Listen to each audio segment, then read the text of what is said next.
everybody. It is actually April the 2nd, 2018. Can you believe it already? Yeah. We made it through April Fool's Day. We made it through Easter, the Resurrection Sunday. And now we're Monday, the 2nd. Did you think it was really weird that a lot of people didn't get their food stamps before Easter? Most of the time when the first happens on a Sunday, they usually get them on a Friday. So why didn't, when people get the food stamps on the first, why didn't they get them this year on a Friday like they should have? Most of the time in the past, they always gave them out on the first, and a lot of people were wondering about that. I was scratching their heads, I guess. Wondering because normally they do get them on the first. They usually get them right on the first. If it's on the weekend, they usually get it on the Friday before. So I don't know what happened there this year, but that's what a lot of people are talking about in here in this complex, and probably all over the nation who get their stamps on the first. Probably a little upset about that. But the government decided to hold it. Somebody said it might be because they're cutting back. I said, no, I don't think so. I just think it's just they just try to hold it to make a little more money on it, probably. Interest. Yeah. They don't make much, but a lot of people have a huge account. It's billions of dollars that it goes out to a bunch of people that get Social Security every month, so they are making money off of it. Of course they are. The government always finds ways to make money.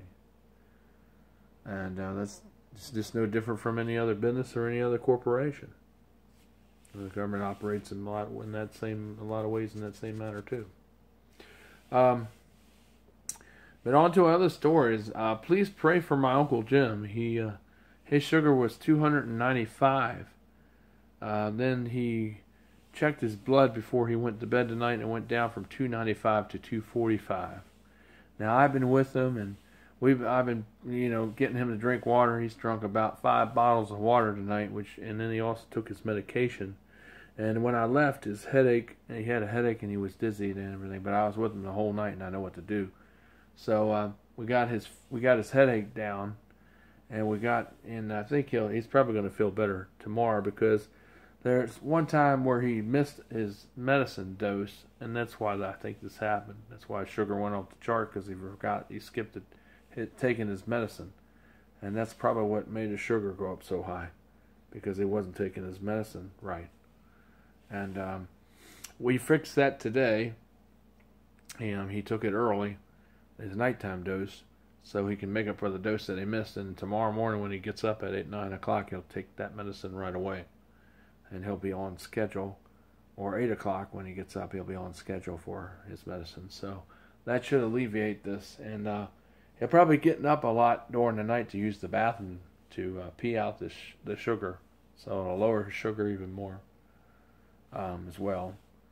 So be in prayer for my Uncle Jim, and that way his sugar gets back down to regular levels, because that was kind of high.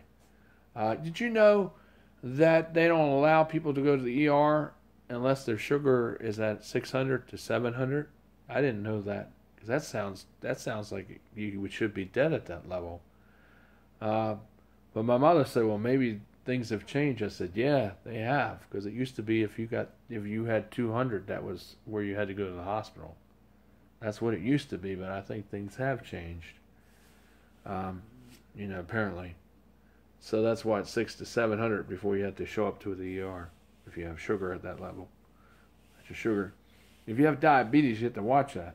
You don't want it to be at that level. But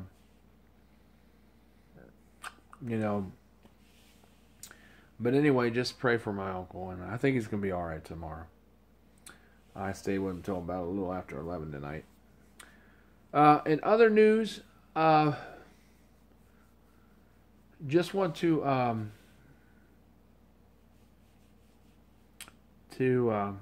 pray that everything goes well with our court hearing, or with our court thing coming up, and that we'll be able to stay here and still continue to live here after it's over with, and that justice will be done, and that God will get those people to do the right thing and to be family if they're going to be there, and they'll speak the truth against all these lies that Barbara has manufactured and that Patricia has manufactured, and anybody else that's in this scam or lying thing, because they don't like me and they're out to get me out of here, like they all have vowed it over and over again all through the history since they've been here, been bragging and boasting about, they're going to do whatever it takes to get me out of here. And they said it over and over and over again several times, all throughout the time they've been here. So, I mean, that's what they said out loud in front of the building, out in the parking lot, at the top of their lungs, yelling it real loud. And, yeah, that's what they're doing. And these people still live here, That's 3 against 1 mentality, right? But like I said, the truth will be known. I think that this person, they think they may have a surprise for me, but I think they may have a surprise for them, because I don't think it's going to go the same way they think it's going to go. And I keep saying that because, I know the truth, and so do the people that are involved, and they're not going to go and lie for her because she's lying. No, they're going to tell the truth about what she's doing, and what she did, and what she manufactured. And I don't think it's going to be the way she thinks. Just like I said, if we go to court, it's not going to help your case, because they're not going to go up there and lie. Just to help your case. Just to lie. They're not going to do that. Because Christians don't lie. I mean, things have been manufactured, and they know of all kinds of things that they have done to me. I mean, that these people have done to me, or what she's done to me, because she's told the people when they were over her house, bragging about it, and laughing about it, and giggling about it. And she said it over and over again. These people are going to bring that up in court. So it's not going to go, I don't think the way they think it's going to go. But, let them think that, right? But anyway, I think we got a chance, and I have documentation about all the slanderous accusations about the window knocking and all that stuff. That was all made up and manufactured too, packaged. All 3 people lied about that. There wasn't no truth to it. Cops have been out here. Detectives have been out here.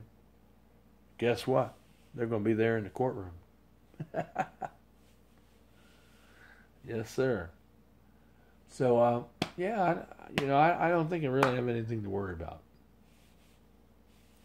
I really, like Crocodile Dundee says, no worries, mate. No worries. So like I said, just pray for us so we can continue to broadcast here, and we don't have to move everything and tear everything down. It's a lot to tear down, a lot to take down. And it's a lot to move. So we're hoping that, I don't need to hope, but I think it's going to be okay. Not just a hope, I think it's something more than a hope. So anyway, other news, what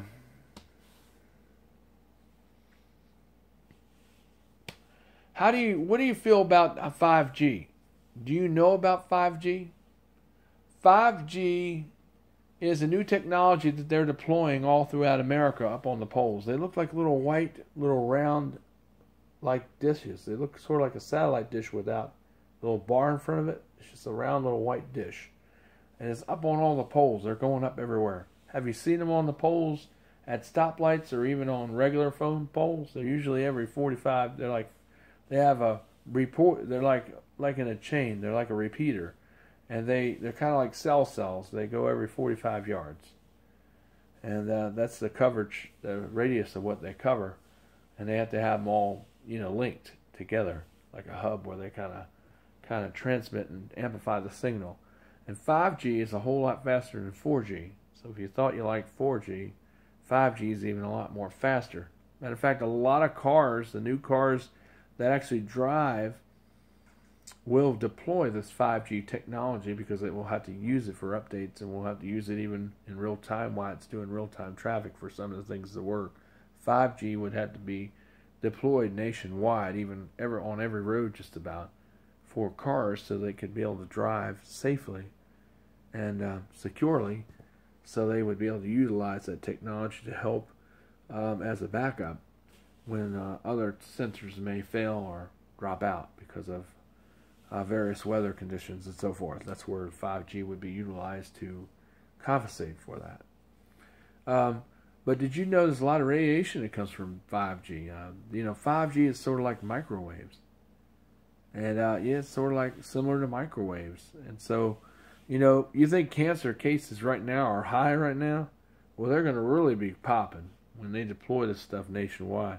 It's constantly, we're going to have radiation going through our bodies in ways in ways it was never meant to be. It's going to be dangerous. And that's 5G is very radiation. As a matter of fact, last week, the director from the FCC got on there and said they're going to deploy this stuff because they're all for the money and they're all for the technological developments, that they're not really worried about the onset of what it could do to the American people because of all the frequencies and all the radiation and all the big spike of cancer cases that will happen nationwide due to rolling out and deploying this dangerous technology that has not yet been tested or been yet put through a test enough to know if it is safe. But yet they want to employ this technology or deploy this technology anyway. So that's something to be concerned about and something to look into more. But that's just what we know thus far. So, you think you're safe online. Well, think again. Lots of things aren't safe online like people think. I always say sex trafficking and child trafficking is all over this country. As a matter of fact, it's a global $1 trillion industry per year. It's a $1 trillion industry. And they like young boys, they like teenage boys, they like teenage girls, and they like wives. And they like kids, and they like babies. These sicko pedophile freaks. What they do is they go on Facebook and get your pictures, and go on Snapchat, and go on Instagram, and copy your pictures. And that's why I always tell you, be careful what you post online. Be careful what you put online about your children. Because that stuff can still be hacked and people can still see your account out on Facebook. It's not secure like you think. And a lot of people's children have been kidnapped due to these means by these horrible child traffickers. And this is how they get your children. It's through social media like Facebook, Snapchat, Instagram, and other apps that are out there that are similar to Facebook. So please be careful what you post online. And don't put any children videos up. Oh my God, on YouTube today, there's so many kids I see out there that are 14 and 12 years old putting videos up on YouTube. And I don't even know if that's legal. I mean, they got their kids out there talking and singing on YouTube. To me, I don't think kids underage should be on YouTube putting videos up of girls and boys that age. Because this is the reason why they shouldn't be out there. Because, see, child traffickers look on media like that too. To find information, see where you live in the videos, so they can kidnap your children. So they can sell them as sex slaves to pedophiles and to elite sicko freaks. Do you understand what I'm saying here? This stuff should not be online.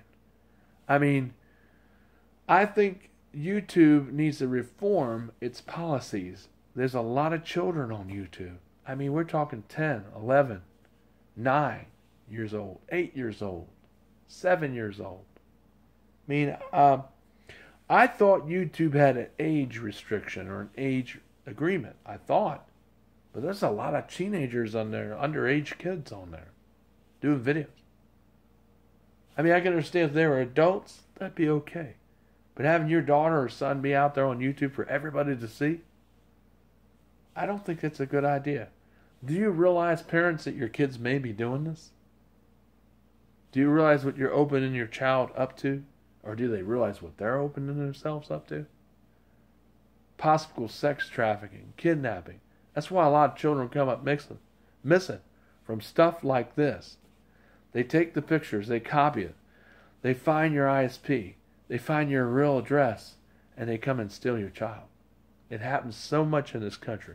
Many cities and counties in this country don't even talk about it, but it even goes on here in Hanover.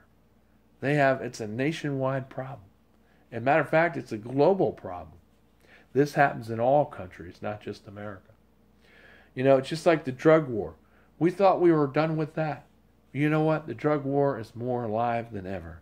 We have schools that claim that there are no drug zones, and have schools that claim that there's smoke-free zones, but yet they have kids in there smoking in the bathrooms and getting just about any type of freaking drug of their choice in their bathroom. But yet it's on there, and all schools say they're drug-free zones, just like they say they're gun-free zones. But yet we have people getting guns in there somehow and shooting up kids in some schools, killing them. And that's not everybody that's doing it either. Just some crazy people that are doing it. I mean, let me ask you something. When's the last time you seen a gun get out of a policeman's holster and start firing all by itself without no person attached to it? I've never seen it. I've always seen a gun fire when somebody has their hand on the trigger and they're shooting it, but I've never seen a gun do it all by itself. So why do people want to ban an inanimate object that can't fire itself unless somebody's pressing the trigger or pumping the trigger? That's the only way it can fire on its own. But yet they want to disarm everyone else. Do you know there's over 77 million people that have firearms in this country? Approximately, could be more than that, but that's an estimate. Very good estimate, according to the latest statistics and analytics. That's a lot of people. 77 million people in America that have firearms, that own them. And is that a threat? No. I think it's wonderful. But people that have never been around guns, it's a threat to them because they've never been around them. So that's why they want to get rid of them. And a lot of those kids up in Washington, D.C., that's what I meant by that march was not all what it seems. They're not talking about getting rid of one gun or a few guns. They're talking about getting rid of all high-power guns and only allowing people to have one bullet-action rifle. I mean, one bullet-action gun or rifle. I mean, it only shoots one bullet at a time. And they want to get rid of all military-style weapons. Well, I disagree. Because if you're in a robbery, or, an officer can't get to where you are and you have kids and you have a family, and someone breaks into your apartment or your house, how are you going to be able to defend yourself if you don't have a gun? Or you only have a one bullet at a time gun? When yet you need this situation would call for more of a high-powered weapon, because it could fire off a lot more bullets than, say, your one bullet action gun or rifle could. So I ask you again, these kids, I believe they have an idea, but I don't think they really understand what they're doing. I don't even think the guy who claims that he was at the school all the time, but then you see in the video where he says on YouTube and even in news articles that he just arrived there 10 minutes after the shooting has already occurred. So how did he get there? And then on another video it says he was there the whole time. So is there a contradiction of videos going out? Or did he just lie? I think he lied. So he couldn't have been there the whole time when it shows him riding up on the scene 10 minutes after it happened, and him seeing his friend shot there in the classroom when he came up on the scene. And then other videos say he was there all the time. So did he lie to the American people? Yes, he did. Do I believe that they're using this shooting? That was a real shooting that did kill people at that school. I know they did. But I believe they're using the shooting to bolster their objective to disarm the American people. And I believe that that's what really is behind this whole initiative. And I also believe that these people want to do whatever it takes to do that, because it's a consortive, cooperative effort, as logic dictates itself. It's like if you tell somebody enough stuff, you'll believe it. And this is no different. What happened for the march of your life? It's either life or death. Life or death. Like I said about what Channel 6 labeled it. But they got it right, because it's life or death to the freedoms in this country. It is a matter of life and death. Because it could really take away your freedoms. I don't know if that's what they meant by it, but that's what it sounds like to me. You take away your freedoms, yeah, we're going to have a lot more death than life. You take away guns, you're going to have a lot more killings, a lot more robberies, and a lot more rapes, and a lot more child, abductions, and a lot more women being raped and killed, and a lot more crime just happening off the chart exponentially. If you go to any country where they have disarmed the general population or populace, that's exactly what's happened in all these countries. Look it up on the web. See what they did in the UK when they did that. Look at how high the crime is. It's so high they don't even report it. And it's not because the crime is lower that they got a handle on it. They don't even have a handle on all of it. There's a lot more crime going on that the police can't even, they're so overwhelmed they can't even report it anymore because it happens so much. In the countries where they disarmed where they disarmed the people. And that's what's going to happen here. It's no different. So you keep thinking, well, you disarm people with all their guns, because that's the goal what these kids want. That's what they said. If you listen to their points, they want to take away all high-power weapons, and then there's some that just want you to just get rid of guns, period. And it's like they're using this propaganda, which Joe Soros is behind. He's behind the statue and all the stuff that happened in Charlottesville. I mean, you go there on the mall, there were so many buses there from all these kids that came in that had been shuttled in there. And you got to admit, this is sort of like a false flag to set the precedent to take away your Second Amendment right and your First Amendment right. I mean, they're going after people's speech already. I mean, if you say something somebody don't like that's offensive and it offends them, your rights are gone. But yet their rights are okay. But your rights are totally gone. Because there's something they didn't like what you had to say. And everybody has the right to say what they want to say. And everybody has the same freedom. But for some of these people, these liberal tards, they're retarded liberals, they think, well, they only have the say and everybody else can take a hike because they don't have the freedom like they have. But they have more freedom, accordingly. That's what they think they're entitled to. But actually, everybody has the same freedom according to the Constitution. It's just that you have to exercise your freedoms and make that known. Because even to these liberal tards, or stupid liberals, it's really what they are. They think they can do that, which is totally wrong, because that's not what the Constitution says. That's not what the Constitution dictates. If we're under a free nation, that's what the Constitution says, that everyone has the right for free speech, assembly, and expression. And the religion, too. It's all under the same amendment. And that right shall not be infringed. It shall not be changed, modified, or taken away. That's why infringe is used there. Same way with the guns, the firearms. All Americans have the right to bear firearms. It doesn't say for sports. It doesn't say for hunting and fishing. It doesn't say for recreation. It says for protection. That's why Americans have them, you dummy. That's why crime is down in this country exponentially. And oh yeah, there's always been some school shootings at universities and schools. It wasn't just what happened in Cowardly County, Florida. That wasn't what happened there in Broward County or Coward County. No, but, there have been shootings before. Just like there were some shootings after that. There always will be some shootings. But if you take away the guns, those shootings will multiply by the criminals in this country and the elements in this country that are criminal by a factor of 100 times. And just like everywhere else, like I said, if you do the research, you'll see that I'm right. Because the information where they disarmed the general population in Europe and London and in other countries, Finland, and where they did it in Canada, and now they're trying to do it here. And all the crime is going off the charts, every crime. Just like the drugs. They just come in through Mexico, come in all through this country. And they're trying to crack down on it. But these people find ways to tunnel it in. They dig tunnels underneath the ground and come in on the American side and dig it and have lights in there and everything. They put all this stuff in there, they tap into the electricity, and they run lights underground and they run their drugs that way. That's how they get around the checkpoints and be around and underneath the wall, because they dig underneath it. That's how these tunnels get there. See, so we have to not just only be worried about the wall, but we also got to worry about the tunneling. We got to put a stop to that too. There's a lot of tunneling going on. So that's how this heroin is getting here.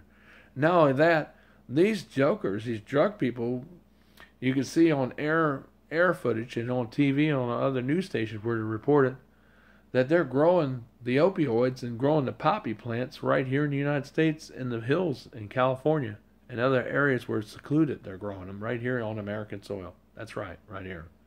And as a matter of fact, a lot of stuff comes from the Middle East and Mexico. There's a whole lot of poppy plants and a whole lot of drugs that come from there in Mexico. And that's how a lot of them get here. But they're growing here in the United States as well. So, that's how it's happening. They're doing it right under our noses here in the U.S., in the hills, in warm climates, and where they can do it in a valley in hills, in between mountains, where it's lower, where they can grow the stuff. See? And then, the schools, like I said, I alluded to earlier, are supposed to be drug-free, but the drugs are all there in the bathrooms and under the bleachers at the football game fields. They're sneaking them in through windows, and they're sneaking the guns in, they're sneaking the drugs in. That's how people are getting these opioids. That's how they're getting this heroin. That's how they're able to get any drug of their choice in there, because they're coming in through the school, through the windows. And they're sneaking them in through places where the security is not. I mean, if you put security, the whole school should have security, even on the windows. I mean, a lot of jails, a lot of prisons in this country have drugs in them too. They're supposed to not, but there's police that sneak them in, that actually pay cops in just about any jail have drugs coming in their prisons. And it's because cops are doing it undercover. What's going on. It's a big racket. There's officers actually doing it, getting the drugs and passing and, making money on it and giving it to the prisoners. In our country and in all countries around the world where this has happened. So believe me, you could probably go to just about any prison and you'll find that going on. Just about anywhere in this country and in the world. But anyway, this is just some of the things in the news. So you want to talk about how to fight the drug war when the drug war is far from being won. If people want to think the illusion that we beat the war when Reagan said it, when Bush said it, we haven't beat it. The drug war is booming right now. It is huge. Just like the trafficking with children is huge. We really got to tighten down. I mean, yeah, we got 1,000 children back to families. We're able to rescue them, but we still have a lot more work to do when it comes to that too. And the same way with these drugs and all these schools and how all these teachers and children are getting all addicted to opioids and getting addicted to psychotropics and getting addicted to the heroin and other types of dangerous drugs. So anyway, you tell me, is the war over? Nah, it's far from over. In the news, Michael DeSilvas, we got a lot of work to do. Take care, everyone. I love you. Peace out.